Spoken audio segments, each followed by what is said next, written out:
Oh, wow. Okay.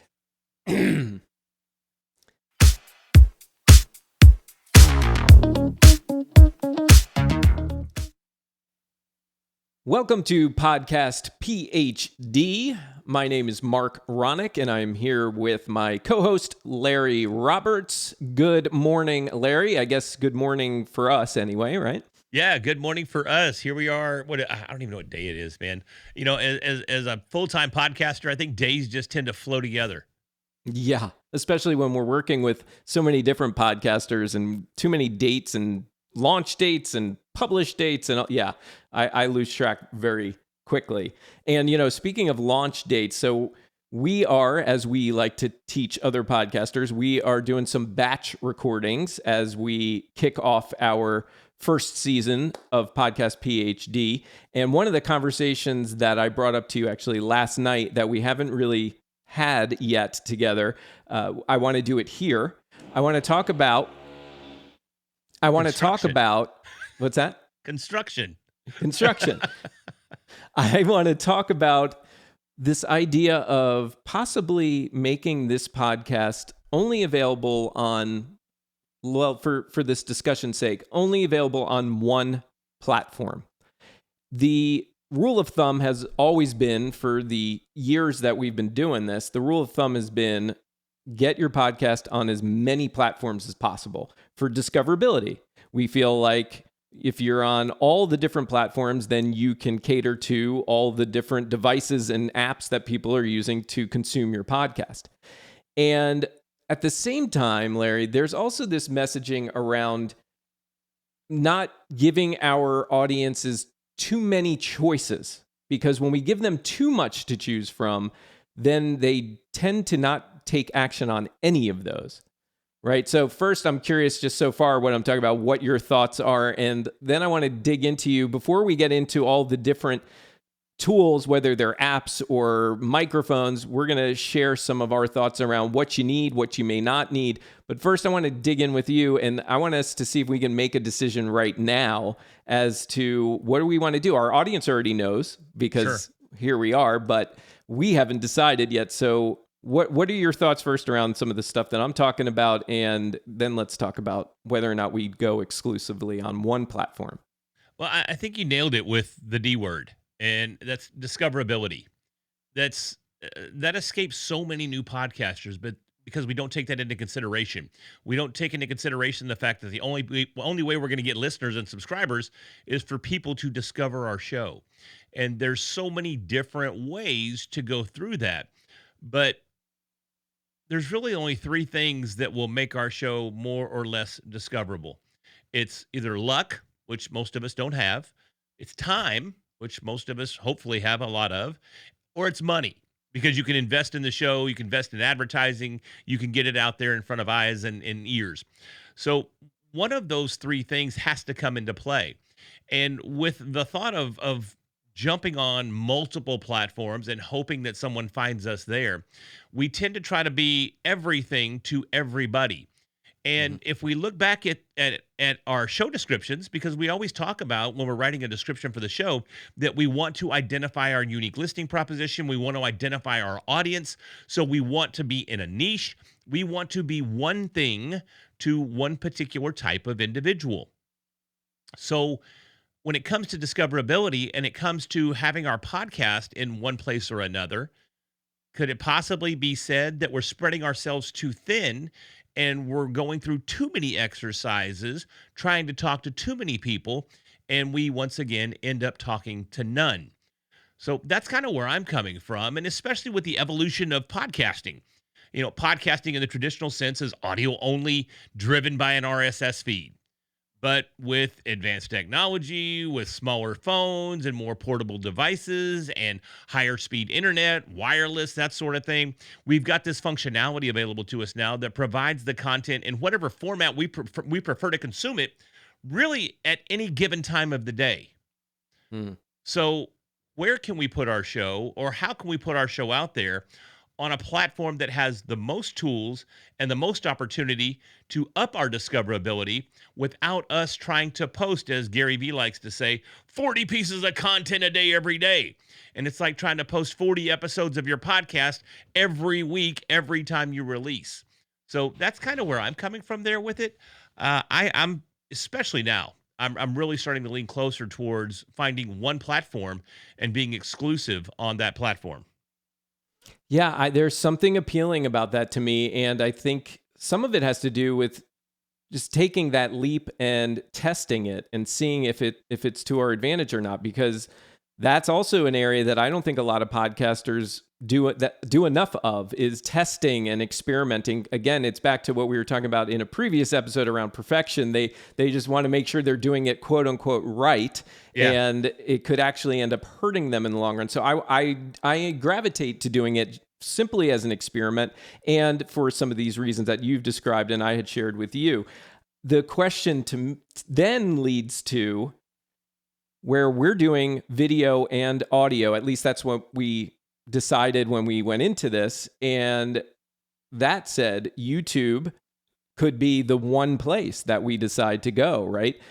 It could, especially where YouTube is now officially getting in the game of podcasting, youtube.com/podcasts. For anybody, at least as of now in the United States, that will actually take you to a working page on YouTube.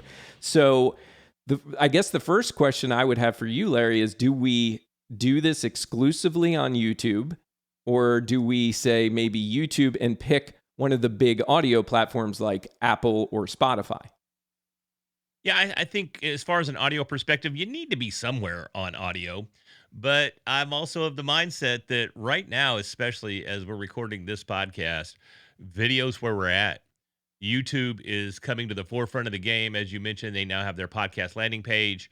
YouTube is so much more robust when it comes to discoverability than our traditional RSS feed driven podcast players. You don't have as much opportunity on Apple Podcasts to leverage SEO. You don't have as much opportunity to leverage SEO on Spotify and Google Podcasts. And as we trickle down to some of the smaller apps and the smaller players, our opportunities become less and less. But it's been proven on YouTube, at least, that if you follow this step, this step, this step, you're going to get this result. And many times on the audio only platforms, you can follow this step, this step, this step, and still not get the results that you're after. I mean, having an IT background, I kind of go with the proven methodologies approach myself. That at least for me, that's what I like. I like to know that if I follow through on specific operating procedures and follow standards, that there's going to be certain results that I can expect from that. Yeah, well, and that's a whole other conversation, because I have that same feeling, particularly for platforms like social media, like Instagram, where it's, you do all this work, you follow all of the steps you think you're supposed to follow, and then it's kind of up to the algorithm gods whether or not it gets out there to the masses. So that's one reason why it frustrates me so much. Yeah, I'm with you. So you're going with the idea of, perhaps, if I'm understanding you correctly, we would maybe consider just YouTube and then just an audio platform, and that's it. Is that correct? Yeah, I mean, it doesn't hurt to be on maybe Apple and Spotify. I mean, they're your biggest players. You're going to get 98% of all your traffic is going to come from one of the two. Granted, there's some podcast apps out there that you're going to get some traction on as well. I don't want to start dropping any names because I don't want to leave anybody off a list or offend anybody or promote someone that's not sponsoring the show. Hint, hint, wink, wink. But but we can talk about that later. But it's not going to hurt to be on Apple and Spotify. But I'm just saying that I wouldn't pour a ton of my personal resources into promoting those platforms necessarily. Yeah, I'm with you on that. And so, okay, so I'm feeling like we're going to go down that road. We are going to try to make this exclusive-ish. And the way we'll do that is, we will maybe make.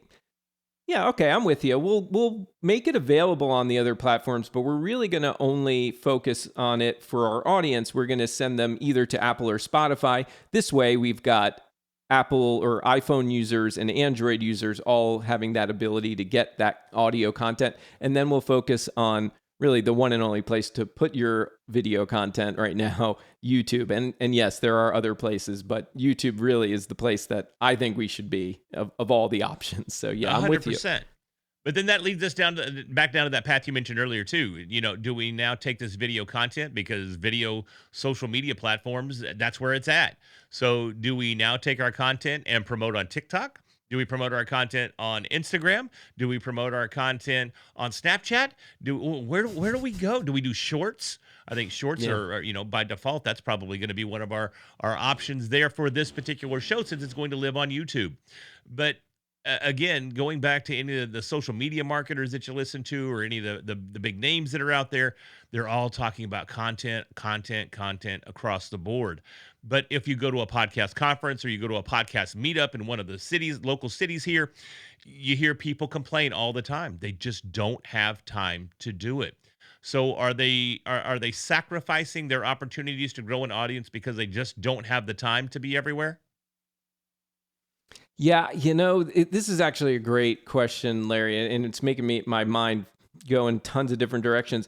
I think that when it comes to our actual podcast, I'm liking the idea of that exclusive approach, and I think when it comes to promoting it, I think that's where we, for lack of a better term, spread our wings. We want to be out on a bunch of different platforms. We want to understand and focus on the ones maybe that our audiences are using the most and maybe put more of an emphasis on those. But ultimately, I think it's important for podcasters, since it's a digital medium, it's an internet medium.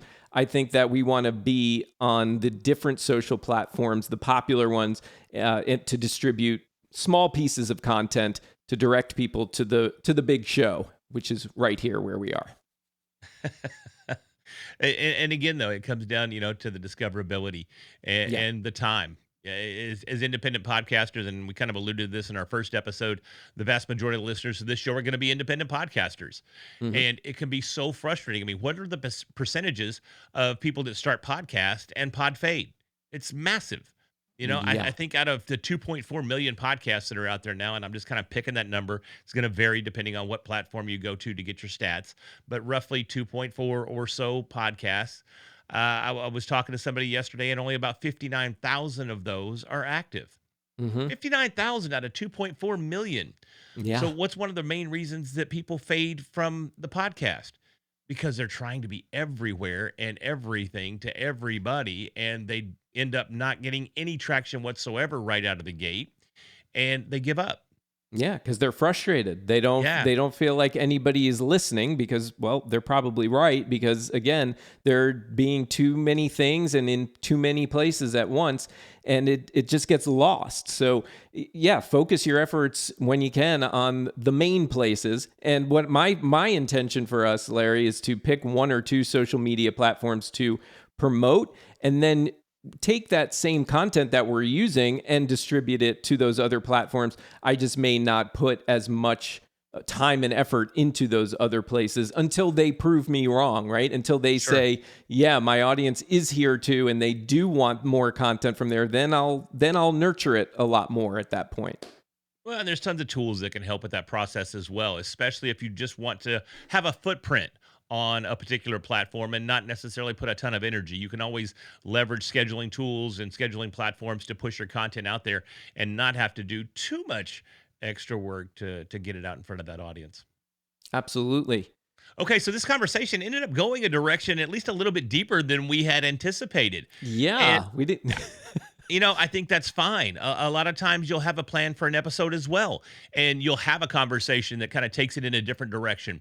But at the same time, I think there was value in what we had to say today. So hopefully it got our audience to thinking a bit as well. We didn't get to the tools. We were planning on having a part two to this conversation, but that's okay. What we're going to do in the next episode is bring you that tools discussion. So we will talk about some of the entry-level tools to some of the more intermediate tools, and then we'll wrap it up with a look at some of the more advanced pro-type tools that you have at your disposal as well. So Mark, thank you for joining me, and thank you for letting me join you for this episode of Podcast Ph.D. And for everybody out there listening, if you would do us a favor, reach down there, hit that subscribe button or the follow button or the plus symbol, whatever it may be on the platform that you're listening on. That Only a kind of leads back couple. to our discussion. What's that?